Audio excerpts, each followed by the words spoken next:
All right, so let's dive into some general insurance tips and considerations. Let's start off with understanding homeowners insurance policies. So can you explain the different parts of a policy? You know, you kind of already talked about it, how you have add-ons, that kind of stuff. Can you just do a brief rundown of how a homeowner's insurance policy works, or how they bill it, or how they break it out, I guess? Yeah, so the first things first, all these companies, every carrier will have like a rater system, basically internal algorithm to determine the cost to rebuild a home. So as agents, we'll communicate with our clients and kind of get general ideas of the house. We'll look at listings, asking any upgrades they may have, how's the quality of the kitchen, what materials are used in the bathrooms, that kind of stuff. We'll plug all that data into these kind of algorithmic rating systems, and then they'll come back with a cost to rebuild. And for the most part, you'll never see more than like a $30,000 to $40,000 variance, if even that. That's kind of a rare one. Every company is pretty much within $5,000 to $15,000 of the cost of rebuild. And then of course you have your additional like 25% on top of that. If materials have changed or costs of goods have gone up, and even some companies offer like a 50% on top of coverage A.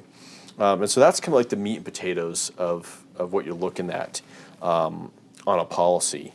And then kind of going from there, everything else is going to be, your belongings inside. Where are those going to run? Do you have a big shed on the property? Is that going to be covered? How much of it is going to be covered? So it's all the little small things that kind of add up underneath. And then of course, we do see kind of farming properties here with horses and stuff. So there are endorsements, and they're very particular about that. We need to get all the buildings in order, the kind of machinery that's on the property, the kind of livestock. Are we breeding the livestock, or is it just kind of a hobby farm? So it's pretty in depth. Yeah, the companies really want as much information as we can. So us as agents, we really want to have a clear, good 20 to 30-minute conversation with a client. Say, hey, tell me everything. Even if you think it's too much, it's probably not.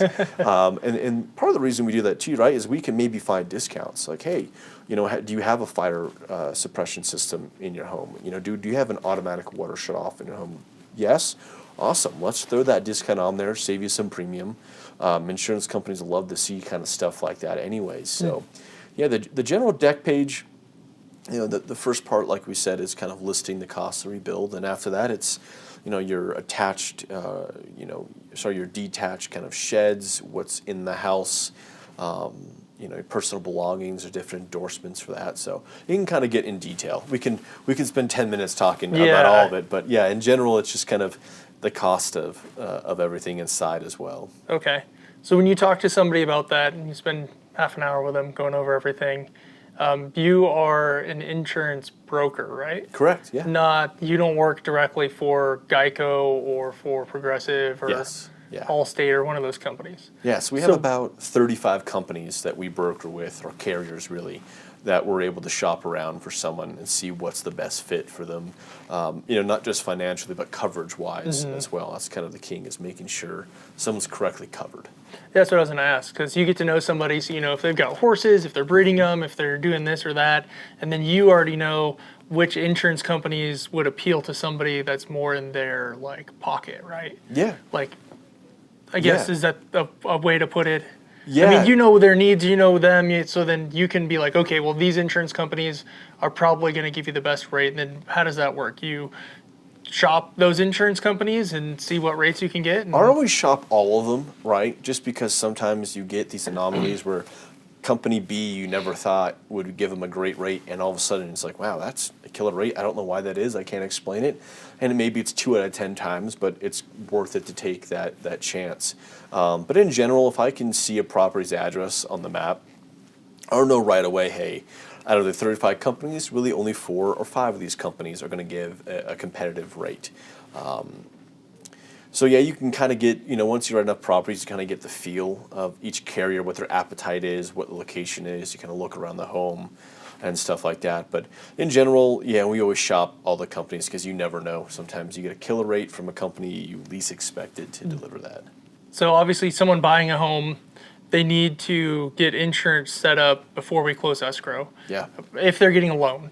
right? Because the lender's going to require that. If Mm-hmm. they're paying cash for a property, it's kind of up to them if they want to get property insurance. We Correct. always recommend it. Yes. Yeah. But it's not as dire as someone who's in the loan process. Mm-hmm. So speaking to that, if someone who is going to be buying a house or is currently buying a house and they're in escrow, what do they need to do to get you to get them a quote? Yeah, just kind of have that 30-minute consultation, right? Get as much information on the home as we can. Of course, get their mortgage information, the loan number, where that payment's going to go to from the insurance company. And then it's just binding the policy preemptively. So let's say you close on the 13th. We want to have that insurance policy signed up on like the 2nd or the 3rd. Oh, wow. In fact, I think mortgage lenders probably want it a month in advance if they could get it that way. That just to escrow's make only sure, 30 days. So. Yeah, just to make sure the deal's done and deal. But, when it comes to mortgage, right, that insurance adds a payment to that, to their, financial burden or financial responsibility. So the mortgage lender's, main job is make sure, hey, the bank's happy with this, the client's happy with this, all the numbers have to work. So when we know the insurance and it's already bound, we kind of know what that monthly payment's going to be. The lenders are going to be happy because, hey, now we know exactly the payment of this person every month. And they do consider that in the loan, how much that payment's going to be. I think at one point in time last year, 1 out of 7 deals in California were falling through on the lending side because the insurance payment was so high, it was ruining the deal. Oh, wow. So, 1 out of 7 doesn't sound that bad, but it's a significant number. So lenders right now, especially with interest rates and everything going on, they really want to make sure they have all the data in front of them and long enough. So if the closing is, 3 weeks away, but they have all the data today, if anything comes up or anything changes, they now have some time to kind of fix that deal and find another loan or whatever it may be to make this kind of work. So, yeah. How long does it take from when someone does their consult with you, you find out about them from that point to when you have shopped the best rates for them and you can say with confidence, Brent, here's the best rate I was able to get you. How long does that process take? Realistically, in our area, it's always going to change, and every neighborhood's going to change. But I would say 24 to 48 hours. And the reason That's quick. Say that, I was thinking like a week. No. Dude, Well, that's a quick turnaround. We try to be quick, right? That's Yeah. we don't want to waste time, and we want to deliver that quote. But some people say that's too long. I'm sure we both run into this. But what ends up happening is, every time you bind a home here, it's going to be followed up with a home inspection, and it might be up to a month or two after the policy was already written and bound. So you might be in your new home and thinking everything's fine. The inspector comes, looks at the property and says, hey, this is not what we saw aerial. We don't like this, or this. Either you have to make these changes, or you know what? We don't want to cover this home at all. And that happens quite often, unfortunately, here. So the way to mitigate that, or at least what we try to do to mitigate that, is preemptively calling underwriters, right? So if I have a property looking to bind, before I call you with that quote, I'm calling that carrier's underwriter, having a good, unfortunately, 30-minute to an hour-long conversation with them, and sometimes getting more documents for them. If it's like age of the roof, can get proof of that. And then letting them dwell on it overnight sometimes, and then still having to get that response the next day, so 48 hours later.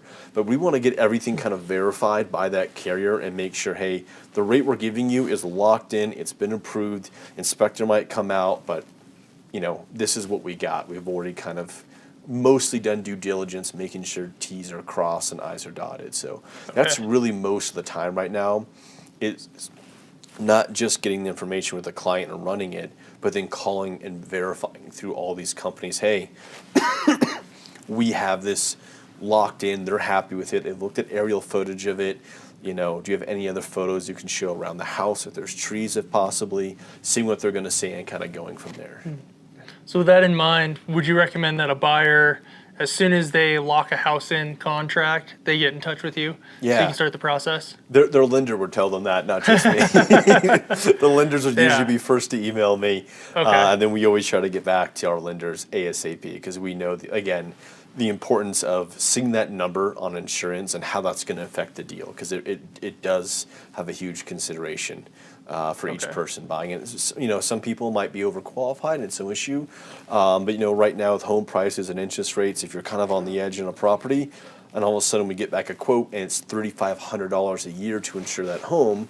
Well, how much is that going to be every single month? That could kind of ruin the deal. So it's really important from the lender's standpoint to kind of get them that quote back fast, make sure it's verified, give them that data of the financial numbers to make sure, hey, yeah, we're still good to go. Okay. Well, speaking, obviously we've been talking about buyers that are in escrow right now or potential, homeowners, future homeowners. But speaking to them and speaking to current homeowners, what are some cost-saving strategies that you can share with us? Yeah, kind of what we're going into. Just look at your property, making sure there's no trees overhanging on your roof. If there is, kind of preemptively get those cut down. Looking at the age of your roof. Is it over 15 years? If so, you really only have 5 years left with a decent premium before you're going to kind of get hit with, hey, you're going to have to go shopping around. That carrier is going to drop you altogether. Kind of plan for that financially, get that roof done if you can. Look into better, maybe even materials to the point. Look, if you do a metal or tile roof, the real advantage of that is, like you said, we can reuse that tile and metal mostly. I think most of the time. What they do, they put that aside and then they just redo the plyboard. So yeah, there's labor involved, but you're not paying for the cost of the tile and the metal all over again. Yeah. That's kind of there. So there is some overall 40-year cost savings that really start to make sense, especially when you see the premiums for these older roofs are just kind of going out the door. Where we're at, I've seen $600 tacked on in 1 year, and that's just at like that 18-year mark. As we get older and older, that 600 becomes $1,200 more every single year. So it starts to add up. But really, just looking around your property. Are your vinyl sidings, are those in good shape? Are they wood? Does the house need a good coat of paint anymore? Just kind of general maintenance. Think of it as like your car, right? You always look around your car. Is the belt squealing? Do you see oil drips? Kind of preemptively take care of those things and kind of keep things going. Okay. Any special discounts that people should be aware of that they're not aware of? You mentioned something about an auto shutoff valve or something. Electronic automatic water shutoff valve. That's a mouthful. Yeah, I didn't know there was a discount for that until you just said that a little bit ago. Yeah, absolutely. If they see that, we check that on there. We always have to get that verified, so with photos or invoice. But they do give you discount. Why? Because it prevents that flooding of the water in the house. Yeah. It kind of prevents that. Same with, fire sprinklers, burglar alarms, cameras are on the house. That's a discount. Oh. I'm trying to think of some others. What if someone did cameras themselves? Like they had Nest, like they get the Nest doorbell and then they got a camera out back, but they don't actually hire like Brinks or one of those companies. So there's different levels too, right? So yeah, that would be kind of like the basic level one. Of, hey, there's a camera system with floodlights even.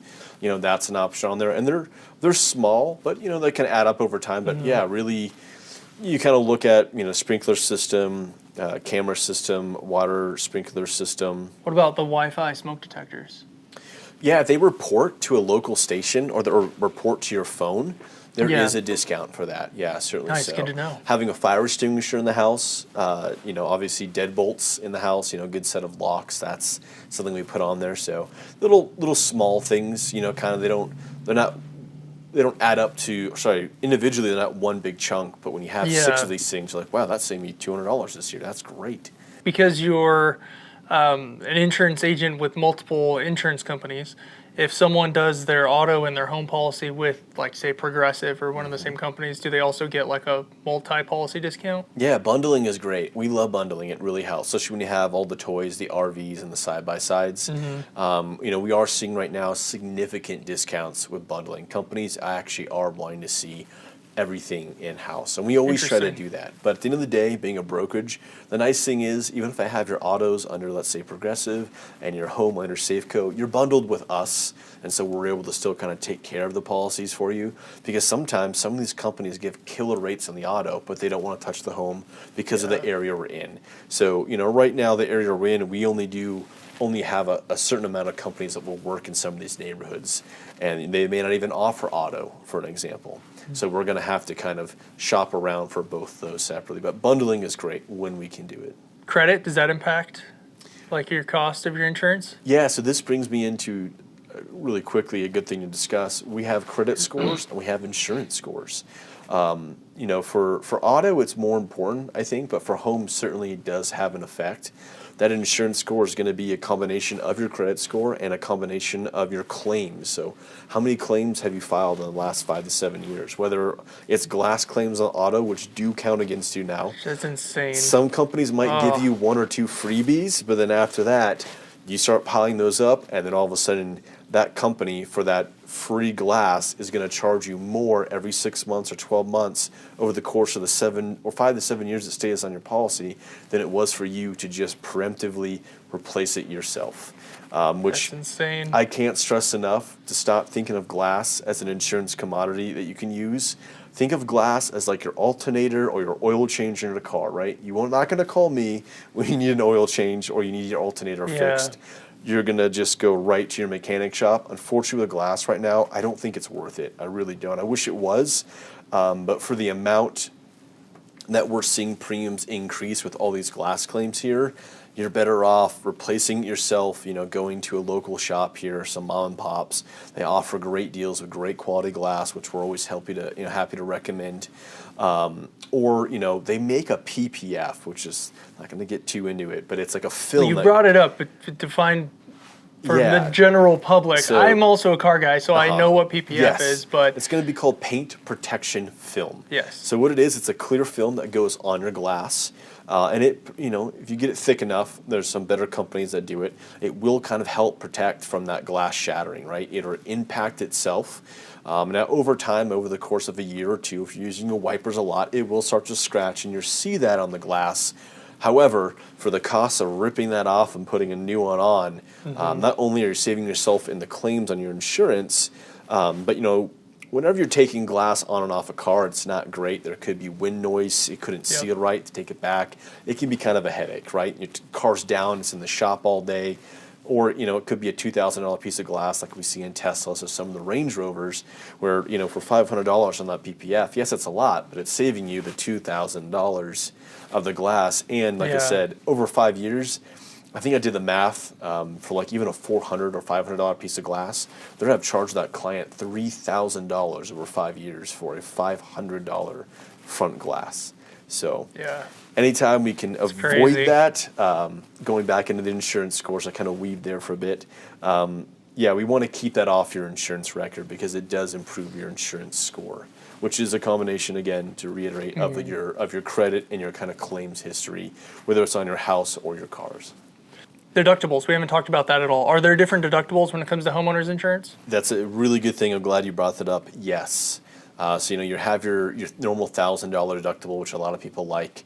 Then you can even have a separate deductible for wind and hail. Right now, kind of going back into the glass, I suggest either a $2,500 deductible or like a $5,000 deductible. Oh wow! The reason being, if something goes wrong and it's only $4,000 to fix, I think it's worth it to keep it off your insurance score and not have to pay triple that over the course of 5 years, or get we're seeing a lot of non-renewals because of claims. Oh wow! So and then the next time you go to shop around, that claim is still on there anyways for the new company to see. So anytime we can mitigate those claims, and if it's under $5,000, it's really for the best, in my opinion.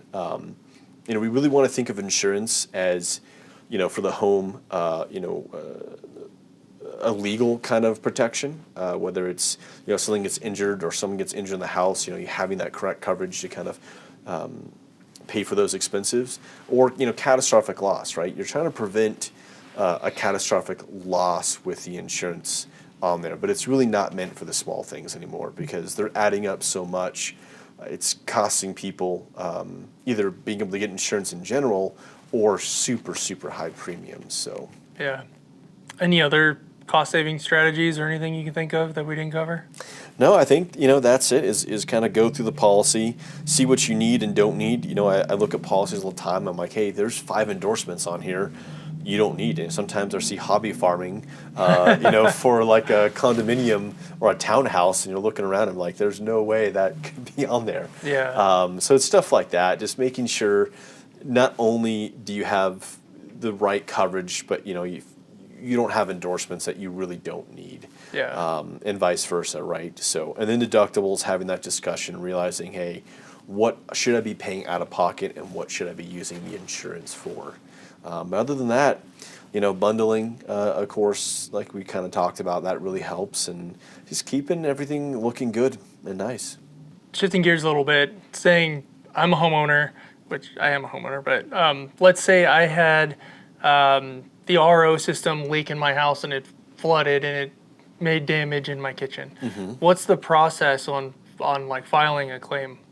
Yeah, so How does that work? What I always want to do is have you call me directly first before I call your carrier, or before you call your carrier. And then let's get someone out there and get a quote and estimate, right? Kind of going back in that claim system. If we find out, hey, look, this is only going to be $2,000 to kind of fix and do, I'll always give you my 2 cents. But if you do want to file that claim, we file the claim for you on your behalf. We get pictures, documents, communicate with you, submit that in, and then sometimes it's as quick as a week, and sometimes it takes a month. Of course, usually they're going to want to send their own inspector out there, verify everything, go over the damages, kind of get an itemized list for you, and you can kind of compare that to your own, contractor's quote, which everyone in this town, contractor-wise, is always happy to give free quotes. Yeah. I realize, anyway. So, Yeah. but definitely kind of assessing the damage first. If it's not catastrophic, of course. If your house burns down, well, let's not get a quote. Yeah. Let's use insurance. But if it is a water leak and it's just floor damage and it's relatively not super expensive to have to replace, sometimes it's always the better route to do that and keep it off your insurance score. So let's go back to catastrophic failure, since you just mentioned that again. So say my house does burn down. I've heard, with the whole Palisades fire thing going on recently, I've heard people saying, make sure you have photos of every wall and every room in your house. As an insurance agent, how do you feel about somebody having like photographic evidence of all their personal belongings, how the kitchen was, how this stuff was? Yeah. Is that a good idea? Absolutely. I mean, the more data and documents we have, the more proof of things they have, I think the better. And kind of like I was going and saying that conversation, tell me everything, even if you think I don't need to know, for the most part, right? As much information and proof of things as we have, the easier we're going to have of submitting this stuff, of having proof. Hey, look at this photo from just 6 months ago. That said, when it comes to your belongings, there's usually general limits to that of what their payout. And if you have anything more expensive or more, you're going to want to either get that insured separately or add that on as an endorsement. I always recommend getting it insured separately in like an articles type policy. If it is very expensive paintings and stuff like that. So you're going to want individual, like if you've $100,000 watch collection, right? That's all going to be appraised and probably insured separately than in that house policy. Okay, got it. That's a great point, because we didn't talk about that at all. No. There's a lot of people that have some high dollar paintings, especially here in Prescott. Yeah. Like there's a lot of art buffs in the area. So. It's an art community. Yeah. Well, in Sedona too. Yeah. So you got to think both of those communities. There's a lot of expensive stuff. In some instances, the belongings in the house being as expensive as the house itself. Yeah, absolutely. So that's a completely separate policy, or that's a rider? How does that? You can always add it to the home policy. Our recommendation, we want to kind of separate claims, so it's better to have it on its own separate policy, have it appraised, have that real appraisal. We can submit those documents in. So a lot of people, were either use watches that have a watch on that, or usually the wife's wedding ring will be appraised, and then have a separate kind of policy for those kind of belongings. And when it comes to art as well, definitely if you have paintings that are $10,000, $20,000, $100,000, you're going to want those insured completely separately than the house. Yeah. But just in general, it's always a good idea if you're doing home renovations, and let's say you massively overhaul the bathrooms. So, where before they were kind of like, what's that, compressed wood kind of countertops, and now you have, nice marble and, laminate. Now you have really nice marble or stone in there. Call us up and let us add that onto it. Yeah, you're going to pay a little more in the premium, but not by much.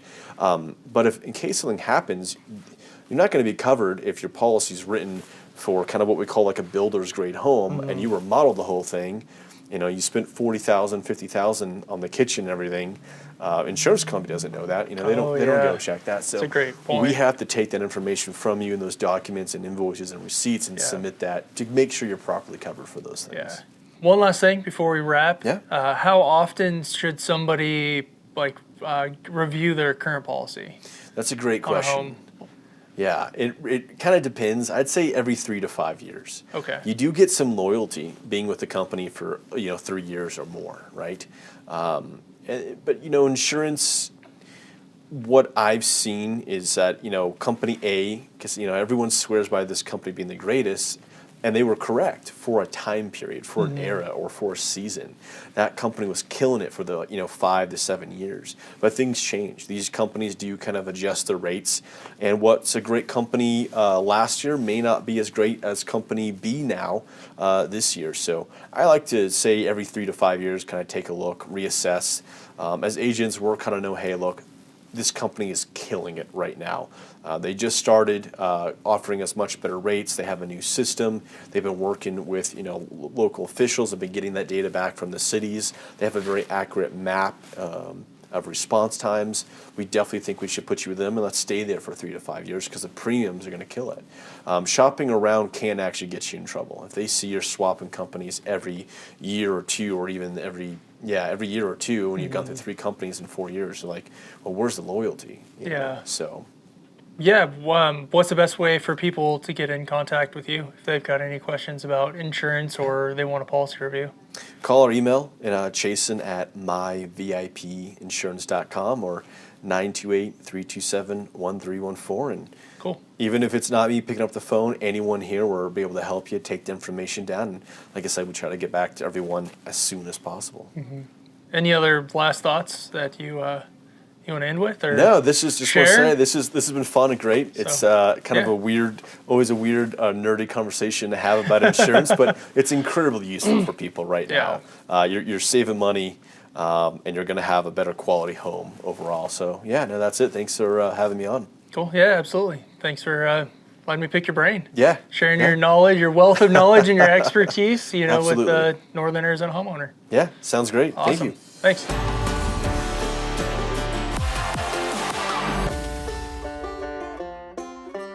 Thank you so much for joining us today on another episode of the Northern Arizona Real Estate Podcast with special guest Chasen Gibbel of VIP Mortgage Professionals. Reach out to Chasen if you have any insurance needs at all. And catch us next week, same time, same place. Thank you so much for listening, and I hope you have a rad week.